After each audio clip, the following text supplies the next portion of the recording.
आदाब, मैं फारूक सैयद। चोरी तो चोरी, उस पर सीना जोरी की कई मिसालें दी जा सकती हैं। मोदी सरकार कई मामलात में साबित कर चुकी है कि वो चोरी भी करती है और सीना जोरी भी। अपने करप्शंस की ऐसी खूबियां बयान करती है जिससे लगे कि चोरी नहीं बल्कि मुल्क की खिदमत है, लेकिन पब्लिक सब जानती है। आइए सबसे पहले हम दो मजेदार कार्टून वीडियोस देखकर मुस्कुराएं, क्योंकि आपको आगे मुल्क के हालात देखकर सुनकर सर पीटना भी है और रोना भी है।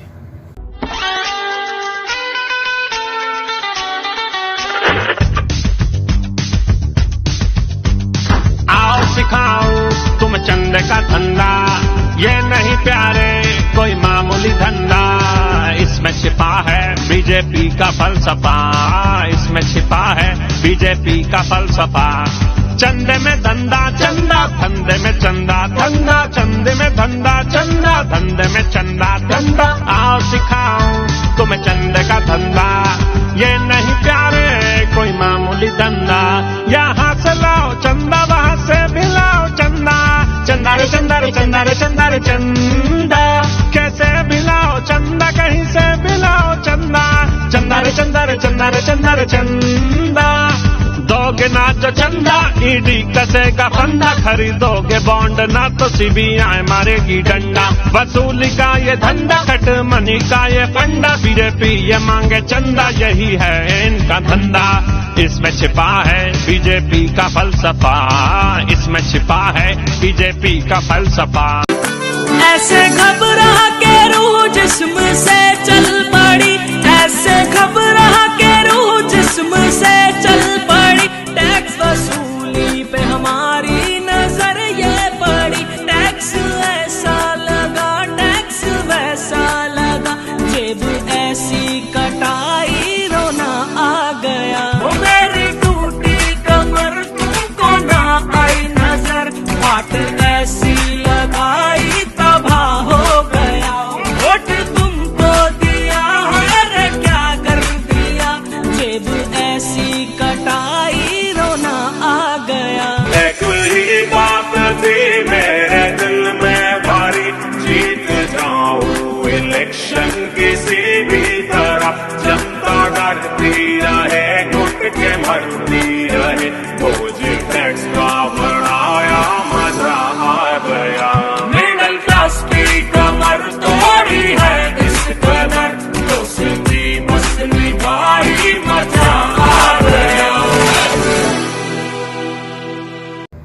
जिसके पास पूरे मुल्क का खजाना हो वही चंदे के धंधे में फंस जाए तो यही कहा जा सकता है कि मामूली चोर आपका माल, आपका बटुआ, आपकी घड़ी और आपका मोबाइल फोन चुराता है, जबकि सियासी चोर आपके ख्वाब, आपका फ्यूचर, आपका एजुकेशन और आपकी मुस्कुराहटें छीन लेता है। इन दोनों चोरों में एक बारीक फर्क है। मामूली चोर आपको चुनता है और सियासी चोर को आप चुनते हैं। सरकार में रहकर सरकार की धमकियां देकर लोगों को लूटने का काम हर सरकार में होता रहता है, लेकिन जब से मोदी सरकार बनी है, न खाऊंगा और न खाने दूंगा का बैनर लगाकर चंदा दो धंधा लो का कारोबार बहुत जोरों पर चल रहा है।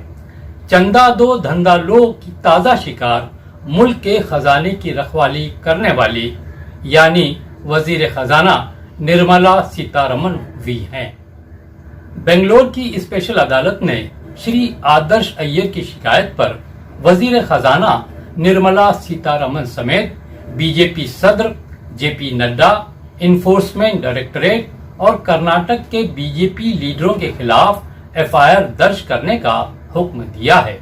श्री आदर्श अय्यर का इल्जाम है कि निर्मला सीतारमण ने ईडी के साथ मिलकर बहुत से कारोबारियों से तकरीबन 8,000 करोड़ रुपयों की जबरन वसूली की और चंदा मिलने के बाद सब कारोबारियों के खिलाफ इल्जामात खत्म कर दिए। अदालत के हुक्म के मुताबिक 28 सितंबर को बेंगलोर के तिलक नगर थाने में एफआईआर दर्ज की गई है।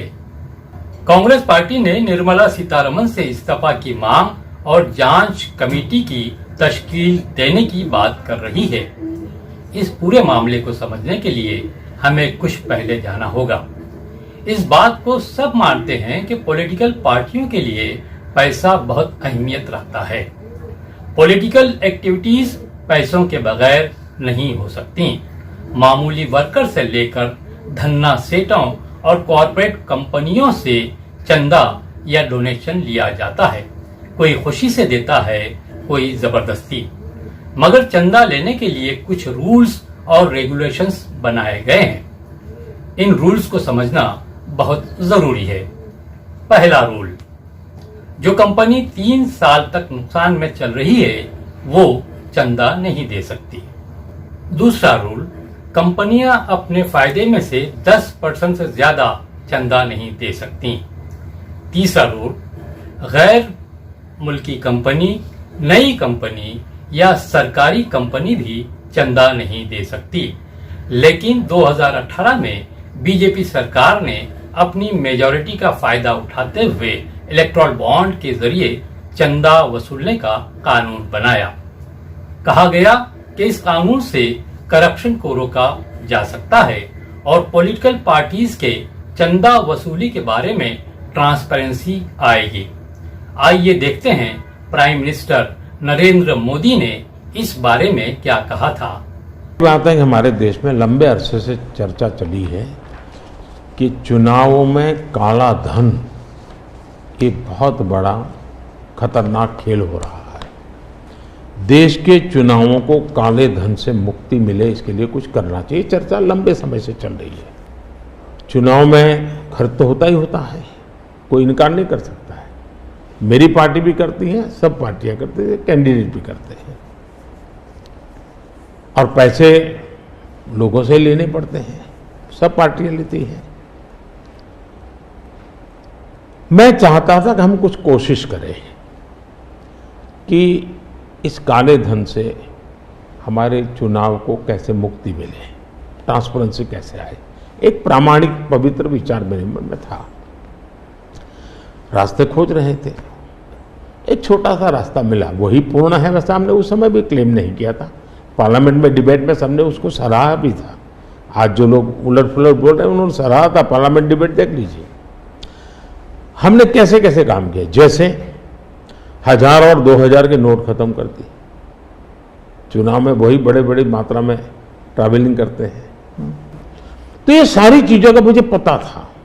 तो मैंने कहा तो हमने कहा भाई ऐसा है, अब देखिए इलेक्टोरल बॉन्ड न होते तो किस व्यवस्था में ताकत है वो ढूंढ के निकालते कि पैसा कहां से आया और कहां गया।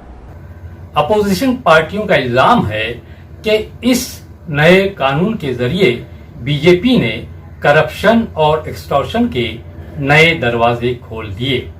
इस नए कानून के जरिए स्टेट बैंक ऑफ इंडिया को ये पावर दिया गया कि वो पैसे लेकर बॉन्ड जारी करे। किसी भी आदमी या कंपनी के लिए जरूरी है कि वो एसबीआई से बॉन्ड खरीद कर अपनी पसंद की पार्टी को चंदा दे और पॉलिटिकल पार्टी बॉन्ड को एसबीआई में जमा करके कैश करवा सकती है। इस पूरे मामले में ये पता नहीं चलता कि किस पार्टी को कितना चंदा मिला, मगर एसबीआई सरकार के अंडर में है, इसलिए बीजेपी को आसानी से मालूम होता था कि किसने किस पार्टी को कितना चंदा दिया। ये बताने की जरूरत नहीं कि बीजेपी ने अपने सब वर्करों और लीडरों को ज्यादा से ज्यादा चंदा जमा करने का टारगेट दिया था। जब सरकार की तरफ से मिनिस्टर्स की निगरानी में काम हो रहा हो तो कौन सी कंपनी है जो इनकार की हिम्मत कर सकती है। इसीलिए इलेक्ट्रॉल बॉन्ड के जरिए सबसे ज्यादा चंदा बीजेपी के खाते में आया। इस नए कानून के जरिए हर कंपनी को डराने का मौका सरकार के पास था। इलेक्ट्रॉल बॉन्ड की ब्लैकमेलिंग और करप्शन को एक तरह से कानूनी दर्जा मिल गया था। इस दरमियान बहुत से ट्रेंड चल रहे थे, जैसे चंदा दो धंधा लो या ठेका लो चंदा दो। जब सरकार से फायदा मिल सकता है तो कॉरपोरेट कंपनियां और प्राइवेट कंपनियां बीजेपी ही को ज्यादा चंदा दे रही थीं। ईडी, सीबीआई और इनकम टैक्स के जरिए धमका कर भी चंदा वसूला जा रहा था और जब चंदा मिल जाता तो केस खत्म कर दिया जाता। फर्जी कंपनियों के जरिए भी इलेक्ट्रल बॉन्ड खरीदकर एक तरह से मनी लॉन्ड्रिंग की जा रही थी। बीजेपी ने सरकारी ठेके उन कंपनियों को दिए जिन्होंने इलेक्ट्रल बॉन्ड के जरिए चंदा दिया या ठेका मिलने के बाद चंदा दिया। एक तरह से बीजेपी ने जबरन हफ्ता वसूली का कारोबार शुरू किया था। इस बारे में राहुल गांधी, प्रियंका गांधी और कांग्रेस के सीनियर लीडर जयराम रमेश के रिमार्क्स देखिए। बेसिकली जो नरेंद्र मोदी जी ने इलेक्टोरल बॉन्ड का कॉन्सेप्ट रखा है वो दुनिया का सबसे बड़ा एक्सटॉर्शन रैकेट है। मैं फिर से कह देता हूं, दुनिया का सबसे बड़ा नेशनल लेवल का एक्सटॉर्शन रैकेट है। कंपनियों से हफ्ता लेने का तरीका है, कंपनियों से कॉन्ट्रैक्ट्स का शेयर लेने का तरीका है और शायद सबसे बड़ा, दुनिया में सबसे बड़ा भ्रष्टाचार का स्कैम है। कल मोदी जी ने कहा कि इलेक्टोरल बॉन्ड के जरिए ये पूरा सिस्टम पारदर्शी हो गया है। वाह! तो ये स्कीम किसने निकाली भाई? गुप्त चंदा देने की स्कीम किसने निकाली? मोदी जी ने निकाली। अब सुप्रीम कोर्ट ने कह दिया कि इस गुप्त चीज को आप पारदर्शी करो, जनता के सामने सूची लाओ। पहले तो आपने मना किया कि सूची नहीं मिल रही है, फिर सूची भी सुप्रीम कोर्ट ने कहा कि मिल रही है, नहीं मिल रही है हम नहीं जानते, निकाल के दो दिन में। सूची निकली कि नहीं निकली? उसमें क्या पता चला? उसमें पता चला कि जो कंपनी 180 करोड़ रुपए का काम कर रही है वो आपको 1100 रुपए की चंदा दे रही है। उसमें पता चला कि जिसने गुजरात का पुल बनाया वो भी चंदा दे रहे हैं। उसमें पता चला कि किसी पर आपने छापा मारा, उन्होंने चंदा दे दिया, अचानक उन पे से केस उठ गए। यही पता चला ना। तो ये भ्रष्टाचार के खिलाफ लड़ाई कैसे है? इनसे भ्रष्ट तो कोई है नहीं। ये इन्होंने तो भ्रष्टाचार का बाकायदा सिस्टम बना दिया और जब पकड़े गए तब कहने लगे कि भाई पारदर्शी सूची है। ये बहुत गलत बात कर रहे हैं। जनता को जागरूक बनना पड़ेगा कि जनता के साथ कितना विश्वासघात हो रहा है आज के दिन। रिपोर्ट जो नहीं, कर्नाटक में एक ही मुद्दा है। परसों दिन एक एफआईआर दर्ज किया गया। एक विशेष अदालत ने कहा कि एफआईआर दर्ज कीजिए कि इलेक्ट्रल बॉन्ड घोटाले के संदर्भ में। और ये देखिए, ये 5 पन्ने का एफआईआर है, कन्नड़ा में है। पर मैं आपको बताऊंगा एक्यूज नंबर 1 कौन है। एक्यूज नंबर 1 है निर्मला सीतारमन, एक्यूज नंबर 2 है ईडी, एक्यूज नंबर 3 है बीजेपी पार्टी और एक्यूज नंबर 4 और 5 कुछ बीजेपी के कार्यकर्ता हैं। पर एक्यूज नंबर 1 वित्त मंत्री, फौरन इनको इस्तीफा देना चाहिए। Accused number 1, accused number 2 ED जो वित्त मंत्री के नीचे आता है, कंट्रोल करती हैं वही, और बीजेपी के कार्यकर्ता। ये क्यों किया गया? ये एएफआई विशेष अदालत ने क्यों आदेश दी? कोई व्यक्ति, निजी व्यक्ति गए थे कोर्ट में ईडी को लेकर, उन्होंने कहा ईडी में इलेक्ट्रल बॉन्ड को लेकर उन्होंने कहा कि इलेक्ट्रल बॉन्ड में वो धमकी देकर पैसा वसूली किया गया, चंदा इकट्ठा किया गया। और मैंने कई बार समझाया है, 4 रास्ते अपनाए थे 6 साल तक। पहला रास्ता था चंदा दो धंधा लो, दूसरा रास्ता था ठेका लो रिश्वत दो, तीसरा था हफ्ता वसूली और चौथा फर्जी कंपनी। ईडी और इनकम टैक्स का दुरुपयोग हुआ। लोगों के खिलाफ ईडी और इनकम टैक्स छोड़े गए। उन्होंने इलेक्ट्रल बॉन्ड खरीदा, तब ईडी और इनकम टैक्स उनको रोक दिया गया, जांच नहीं करेंगे क्योंकि आपने इलेक्ट्रल बॉन्ड खरीद लिया। और 6000 करोड़ से भी ऊपर चंदा इकट्ठा किया गया 5 साल में, 5.5 साल में बीजेपी पार्टी ने इतना चंदा इकट्ठा किया। आखिरकार ये मामला सुप्रीम कोर्ट पहुंचा और सुप्रीम कोर्ट ने लंबी बहस के बाद माना कि इलेक्टोरल बॉन्ड गैर कानूनी और अनकॉन्स्टिट्यूशनल है और इसका गलत इस्तेमाल किया गया है।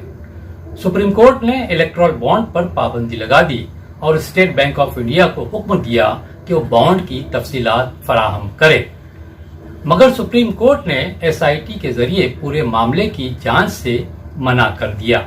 इस तरह इंसाफ अधूरा रह गया। 1997 के एक फैसले में सभी अदालतों के जरिए ये तय किया गया था कि इंसाफ न सिर्फ होना चाहिए बल्कि होते हुए दिखाई भी देना चाहिए। लोगों को ये भी मालूम है कि एक मामले में बीजेपी ने चंदा लेकर शराब का ठेका देने का इल्जाम लगाकर आम आदमी लीडर और दिल्ली के चीफ मिनिस्टर अरविंद केजरीवाल को गिरफ्तार करवाया था। क्या निर्मला सीतारमण पर भी इसी तरह का इल्जाम नहीं है और ये कि स्पेशल कोर्ट ने एफआईआर का हुक्म दिया है, तो क्या सीतारमण को भी जेल हो सकती है? लेकिन हाईकोर्ट ने एफआईआर पर जांच करने पर 22 अक्टूबर तक रोक लगाई है। देखना यह है कि इस दरमियान कितने गवाह तोड़े जाते हैं और कितने सबूत मिटा दिए जाते हैं। आखिर में नरेंद्र मोदी के लिए अली बाबा दर्पण का एक कथा सुन लें। औरों का बुरा करके भला हो नहीं सकता, दुनिया को दगा दे के नफा हो नहीं सकता, अंधेर भी कुछ देर चलेगी मेरे प्यारे, धोखे से कोई काम सदा हो नहीं सकता।